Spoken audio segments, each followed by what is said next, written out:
पाठ 3 शब्द विचार। चा के नीचे हलन प्लस बड़ी प्लस अड़ा के नीचे हलन प्लस छोटी प्लस या के नीचे हलन प्लस बड़ा आ मिलकर के कौन सा शब्द बना? चिड़िया। पा के नीचे हलंत, क्योंकि क्या है, ये व्यंजन है इसलिए इसमें स्वर की सहायता से बोलेंगे, इसलिए इसके बाद क्या लगा है? पा प्लस ए लगा है। और पा क्योंकि क्या है, आधा पढ़ा था इसलिए इसके नीचे हलंत लगाया गया है। पा के नीचे हलंत प्लस इसे ईड़ी वाला ए प्लस अड़ा के नीचे हलंत प्लस छोटा आ मिलकर के शब्द बनता है पेड़। शलजम वाला शा के नीचे हलन प्लस एड़ी वाला ए प्लस रा के नीचे हलन प्लस छोटा आ मिलकर के शब्द बनता है शेर। माँ के नीचे हलन प्लस उखली वाला ओ प्लस रा के नीचे हलन प्लस छोटा आ मिलकर के शब्द बनता है मोर। चिड़िया, पेड़, शेर, मोर आदि वर्णों का समूह है जो शब्द कहलाते हैं और इनका एक निश्चित अर्थ भी होता है। बिना अर्थ वाला वर्ण समूह शब्द नहीं हो सकता। जैसे आदा, है ना, आडा दिया है और आडा को शब्द नहीं कहा जा सकता क्योंकि इस वर्ण समूह का कोई अर्थ नहीं है बेटा। जिस शब्द का एक सार्थक अर्थ निकलता है, एक सही अर्थ निकलता है, वही शब्द कहलाता है। इस तरह ऐसा स्वतंत्र वर्ण समूह जिसका एक निश्चित अर्थ होता है वह शब्द कहलाता है। जब ये शब्द वाक्य में प्रयुक्त होते हैं तब ये पद बन जाते हैं। जैसे चिड़िया पेड़ पर बैठी है, यहाँ चिड़िया पेड़ पर बैठी है आदि शब्द हैं। अलग अलग शब्दों को जोड़कर एक वाक्य बनाया गया। अब पद क्या है? चिड़िया पेड़ पर बैठी है, जबकि यहाँ पर एक पूरा वाक्य बना हुआ है। जब पूरा एक वाक्य, देखिए अलग अलग शब्दों को हम कहें तो चिड़िया है, पेड़ है, बैठी है, पर है, अलग अलग, ये अलग अलग शब्द हो गए। लेकिन जब उनका एक सही अर्थ में उनको एक निश्चित क्रम में लिखेंगे, एक पद बनाएंगे तो उसको हम पद कहते हैं। एक निश्चित क्रम में लिखे, जैसे चिड़िया पेड़ पर बैठी है तो एक निश्चित एक सही अर्थ निकल रहा है। चिड़िया कहाँ बैठी है? पेड़ पर बैठी, तो ये एक पद बन गया है। यह एक पूरा वाक्य बना हुआ है। इस तरह कोई भी सार्थक शब्द समूह जब व्याकरणिक नियमों में बंधकर वाक्य रचता है तब वह पद कहलाता है। जब वो एक सही अर्थ निकालता है ना, शब्द अलग अलग होते हैं और जब उनको मिला के हम एक वाक्य बनाते हैं, उसका सही अर्थ निकलता है तो उसे हम पद कहते हैं, है ना। शब्दों का वर्गीकरण। शब्दों को निम्न के 4 वर्गों में बांटा गया है: अर्थ के आधार पे, उत्पत्ति के आधार पे, रचना के आधार पे, प्रयोग के आधार पे। अर्थ के आधार पे हम जानते हैं, अर्थ के आधार पर शब्द के 2 भेद होते हैं: सार्थक शब्द और निरर्थक शब्द। सार्थक शब्द के भी 4 भाग होते हैं। सबसे पहले एकार्थी शब्द। कुछ ऐसे शब्द होते हैं जिनका एक निश्चित अर्थ होता है, वे एकार्थी शब्द कहलाते हैं। जैसे महल, मेज, फूल, चश्मा आदि, है ना, जिनका सिर्फ एक ही अर्थ निकलता है, एक निश्चित अर्थ निकलता है, वो एकार्थी।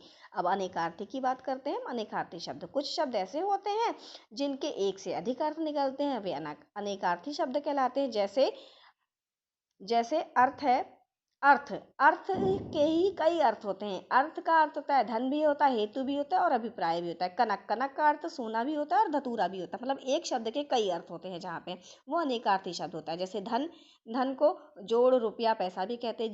जीवन का अर्थ प्राण भी होता है, जल भी होता है और वायु भी होता है। अब है पर्यायवाची शब्द। पर्यायवाची शब्द क्या होते हैं? जो शब्द लगभग समान अर्थ रखते हैं वे पर्यायवाची शब्द कहलाते हैं। जैसे जल को और हम क्या क्या कहते हैं? पानी, नीर, तोय, है ना, वारी। मछली को क्या कहते हैं? मीन, मत्स्य, है ना, शफरी। वृक्ष को क्या कहते हैं? पेड़, पादप, तरुवर। आकाश को क्या कहते हैं? गगन, नभ, अंबर। इन अनेक नामों से हम आकाश को जानते हैं। अब विपरीतार्थक शब्द यानी विलोम शब्द, जो किसी शब्द का उल्टा अर्थ बताते हैं, वो विलोम शब्द कहलाते हैं। जैसे सत्य का असत्य, जस्ट उसका अपोजिट यानी उसका ठीक विपरीत अर्थ होता है। सत्य का असत, अमृत का विष, पाप का पुण्य, आकाश का पाताल। अब बच्चों उत्पत्ति के आधार पे जानते हैं। उत्पत्ति के आधार पर शब्दों के 4 भेद होते हैं। जैसे पहला है तत्सम। हिंदी भाषा में जो शब्द संस्कृत से ज्यों के त्यों अर्थात बिना किसी परिवर्तन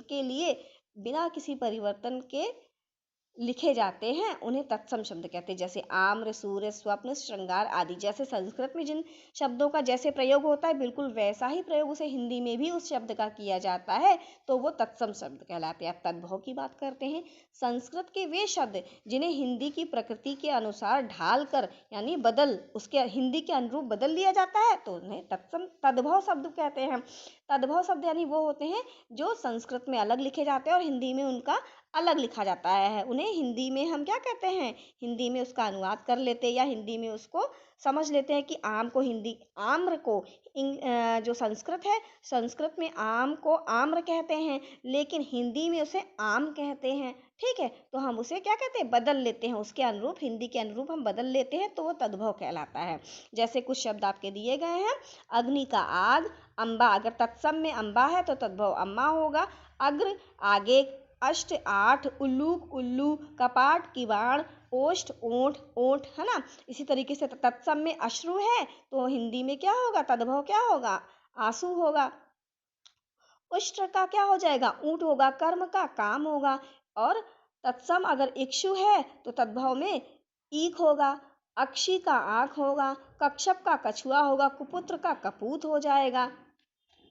अब हम आगे जानते हैं बच्चों, कपोत। कपोत अगर तत्सम है तो इसका तद्भव क्या होगा, कबूतर, है ना। गदर्भ का गधा हो जाएगा। अगर संस्कृत में अगर तत्सम में इसे काक कहेंगे तो तद्भव में इसे कौवा कहेंगे। तत्सम में कृषक होगा तो तद्भव क्या होगा, किसान होगा।